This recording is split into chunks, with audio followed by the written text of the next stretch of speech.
Hello everyone. तो hopefully आपकी पढ़ाई अच्छी चल रही होगी। तो गाइस आज मैं आपको बताने वाला हूं कि मैंने आज तक जितने एग्जाम क्रैक किए, चाहे वो आईआईटी का एग्जाम हो या गेट का एग्जाम हो, एसएससी सीजीएल हो, एसबीआई पीओ, आईपीएस पीओ हो, तो आखिर मैंने कैसे किया। क्या मैंने बहुत महंगे जगह कोचिंग करी? क्या मेरा पढ़ाई का तरीका ऐसा खास था? क्या मैं बॉर्न जीनियस था?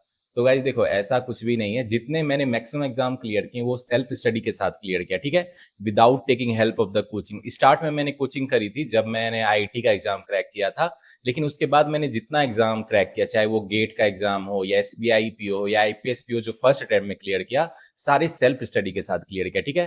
तो गाइज बहुत बच्चे जानना चाहते हैं कि क्या सीक्रेट था, मेरा पढ़ाई करने का तरीका क्या था, मैं क्या किस तरीके से पढ़ाई करता था, किस तरीके से टाइम मैनेजमेंट करता था।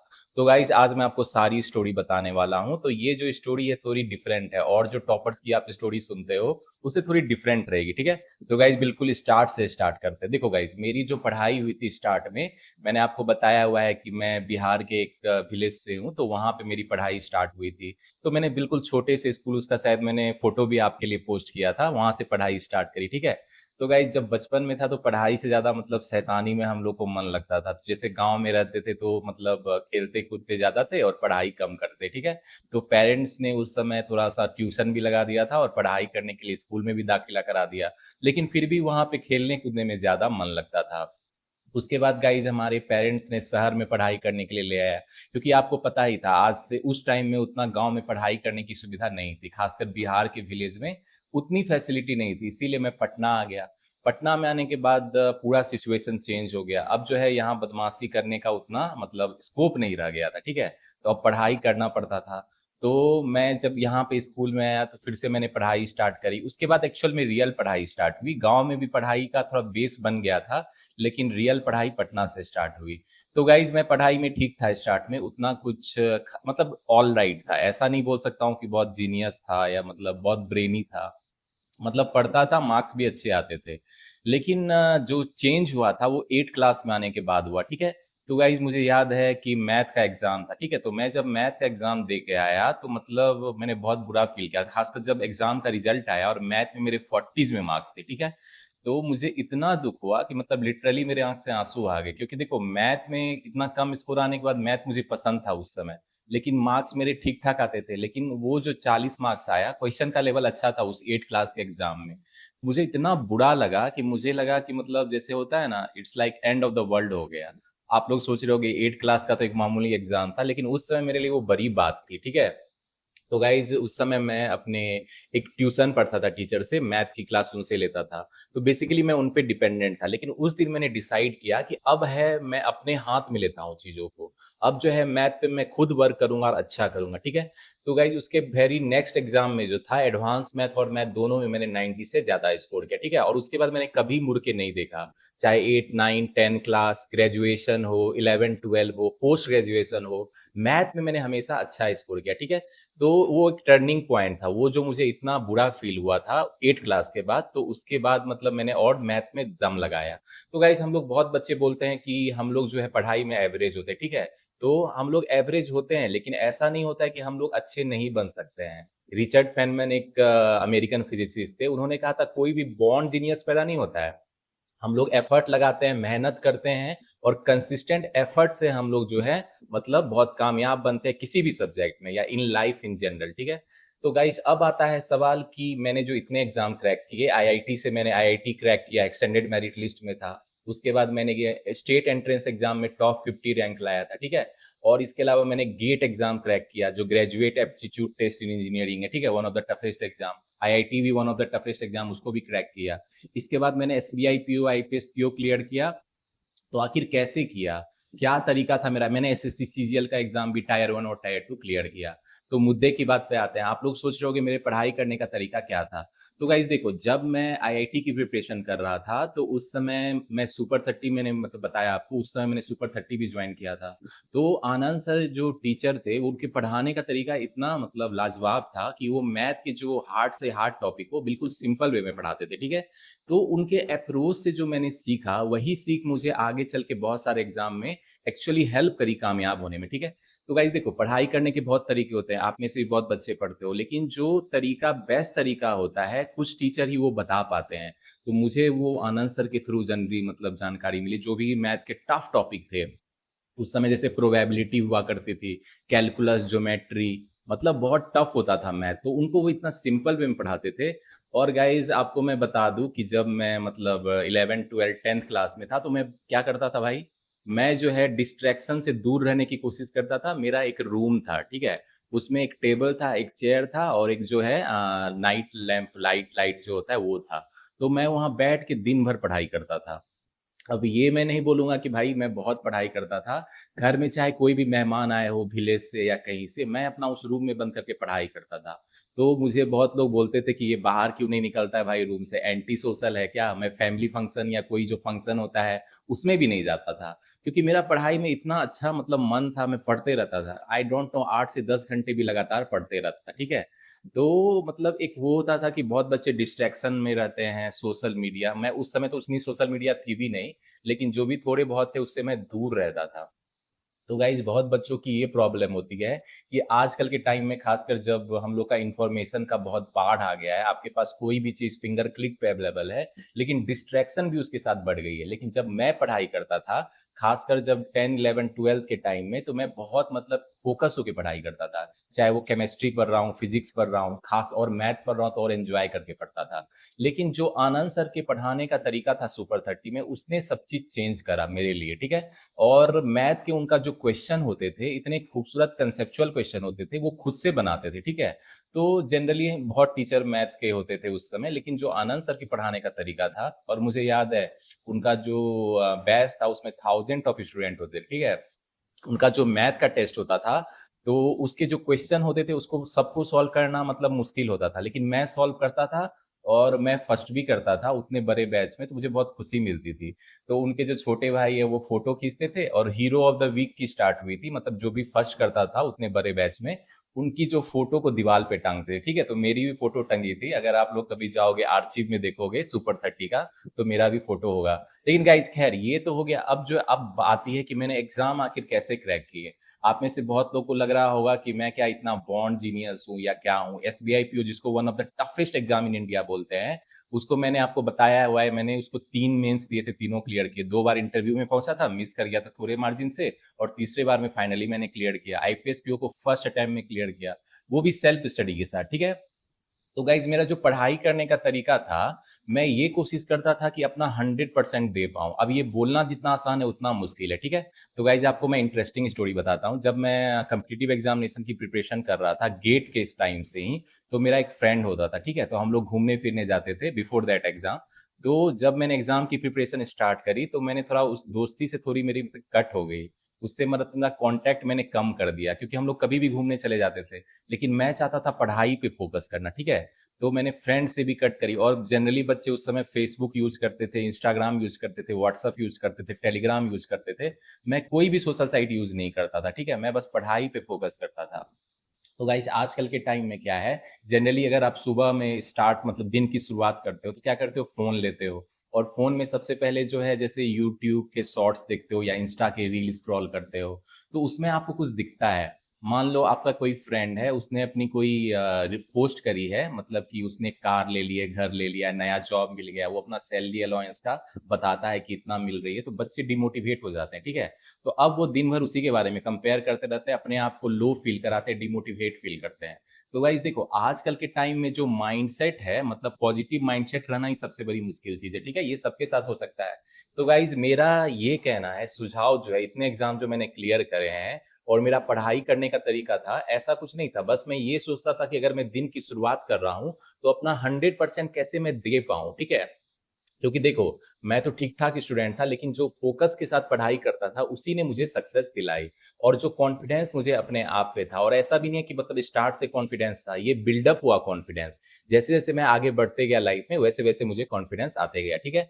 तो गाइज अब जो है, बिगिनर है बहुत सारे जो कम्पिटिटिव एग्जामिनेशन की प्रिपरेशन करते हैं, चाहे वो बैंकिंग एग्जाम हो या एसएससी का एग्जाम हो, आईआईटी हो या गेट, कोई भी कम्पिटिटिव एग्जाम हो। तो मैं बोलूंगा पढ़ाई करने का आपका तरीका क्या होना चाहिए कि सोशल मीडिया के डिस्ट्रैक्शन से दूर रहो। आई नो आजकल के जमाने में आर्टिफिशियल इंटेलिजेंस है, तो उसकी हेल्प लो पढ़ाई करने में। मतलब वो फालतू के रील स्क्रॉल नहीं करना है, या अपने आप को माइंड को डाइवर्ट नहीं करना है, दूसरे से कंपेयर करके अपने आप को लो फील नहीं कराना है। चलो हम लोग ह्यूमन बीइंग है, अगर मैं भी अगर अपने फ्रेंड्स की वीडियो देखता हूँ कि वो पोस्ट कर रहा है उसने घर ले लिया 27 की उम्र में, 25 की उम्र में कार ले लिया, तो मुझे भी थोड़ा मतलब अंदर से अपने आप को कंपेयर करता हूँ, मुझे लो फील होने लगता है, क्योंकि मेरे पास तो अभी तक ये सब चीज है नहीं भाई, ठीक है, मे भी फ्यूचर में आएगी, लेकिन मुझे लो फील होने लगता है। तो उसके बाद मैं अपना बेस्ट देने की सोचता भी हूँ तो बेस्ट दे नहीं पाता हूँ, क्योंकि मेरे माइंड में दिन भर वही चलता है।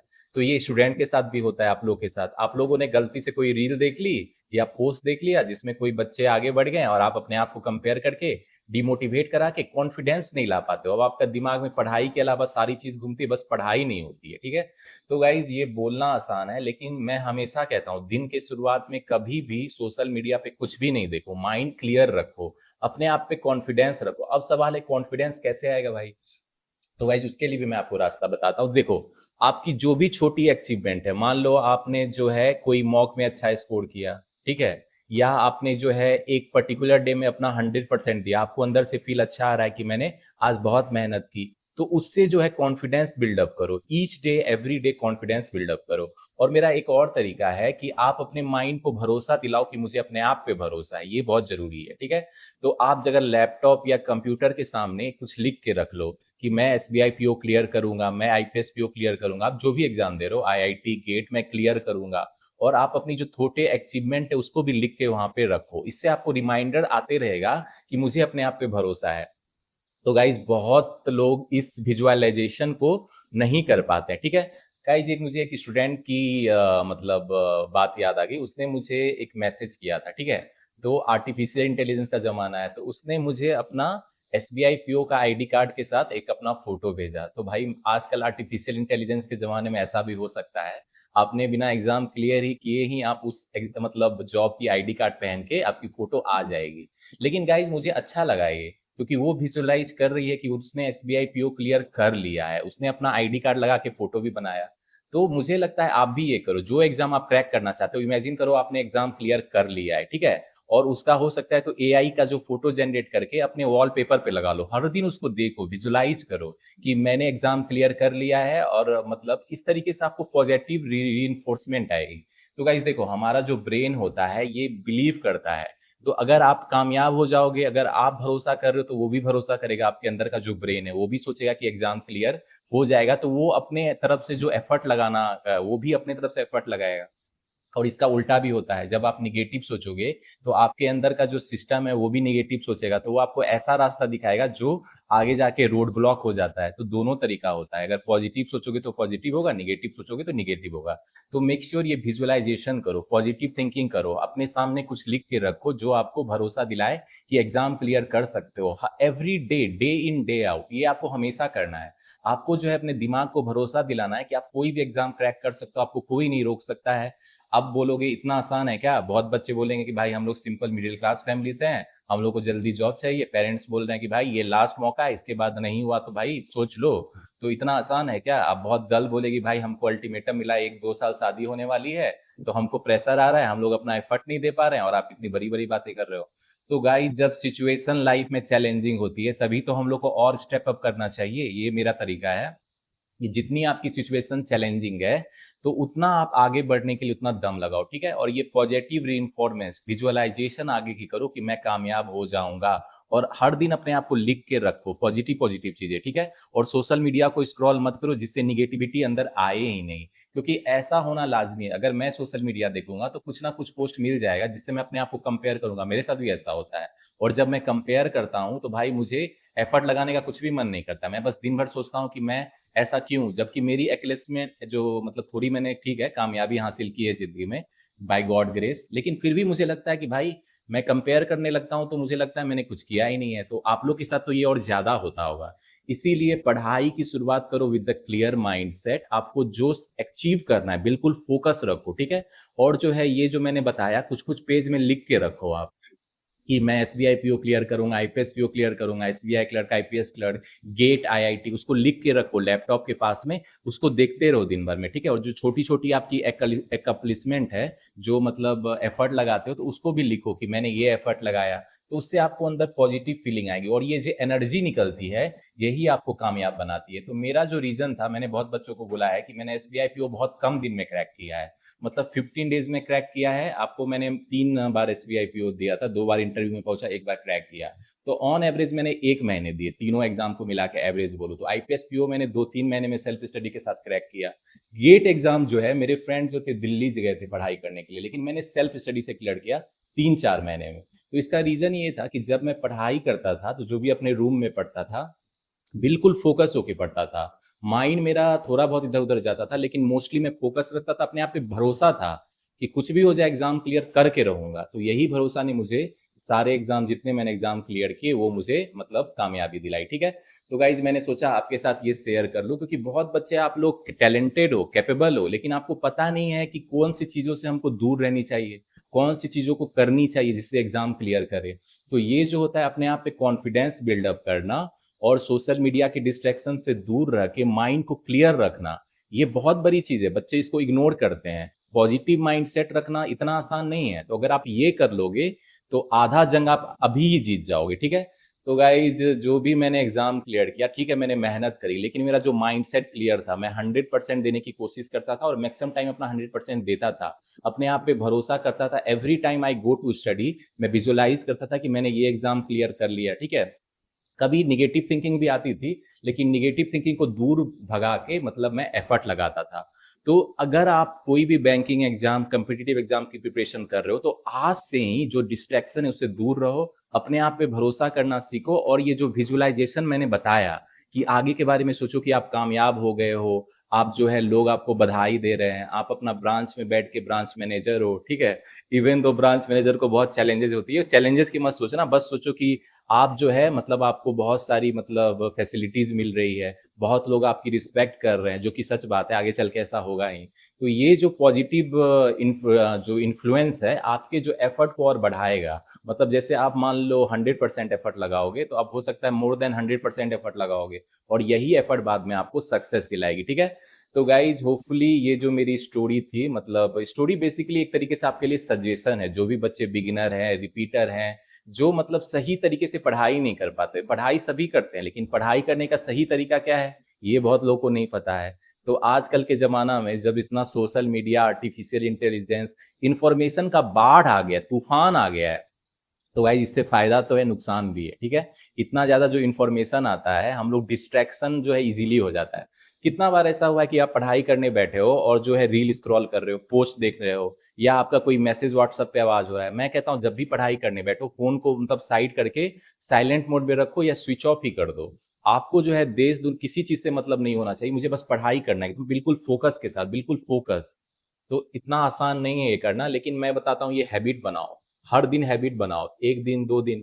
जनरली कोई कहता है कि 21 दिन अगर हम लोग कोई चीज करते हैं तो वो हैबिट मेरा मतलब परमानेंट जैसी हो जाती है। ठीक है, तो 21 दिन का रखो लक्ष्य कि आपको फोन से दूर रहना है, पढ़ाई में पूरा फोकस करना है, और ईमानदारी से अपना जो है 100% देना है हर दिन। ठीक है, अगर आप गाइज ये कर लोगे तो आपको कामयाब होने से कोई नहीं रोक सकता है। तो मैंने जो इतने एग्जाम क्लियर किए, आप मेरे से एक कदम आगे निकल के और भी ज्यादा एग्जाम क्रैक करोगे। ठीक है, तो गाइज होपफुली ये जो वीडियो से आपको हेल्प मिलेगी कि जो आगे आने वाले टाइम में अपना 100% आप दे पाओ। ठीक है, और आईपीएस पीओ में अब जो है बहुत कम टाइम बचा है, तो मेक श्योर माइंड को रिलैक्स रख के पढ़ना, इस समय अपने आप पे भरोसा करना। ठीक है, तो गाइज चलो मिलते हैं नेक्स्ट वीडियो में। इसके अलावा मेरे चैनल पे मैथ की बहुत सारी वीडियो आने वाली है, प्री मेंस की। ठीक है, तो मेरे साथ प्रैक्टिस करते रहो।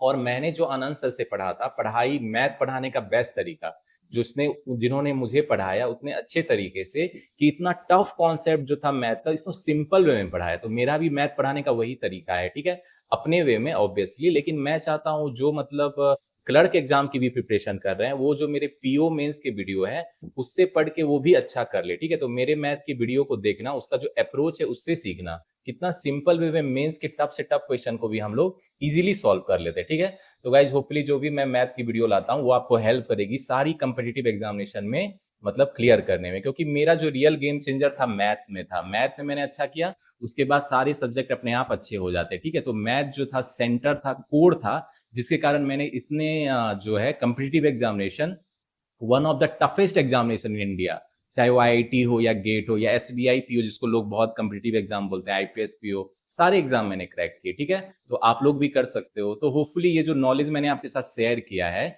ये वीडियो देख के बस भूल मत जाना, उसको आप इंप्लीमेंट करना अपने लाइफ में। ठीक है, और मुझे बताना कि आपको फायदा हुआ कि नहीं। ठीक है, तो चलो गाइज, मिलते हैं नेक्स्ट वीडियो में। As I always say, keep studying, keep preparing and keep enjoying.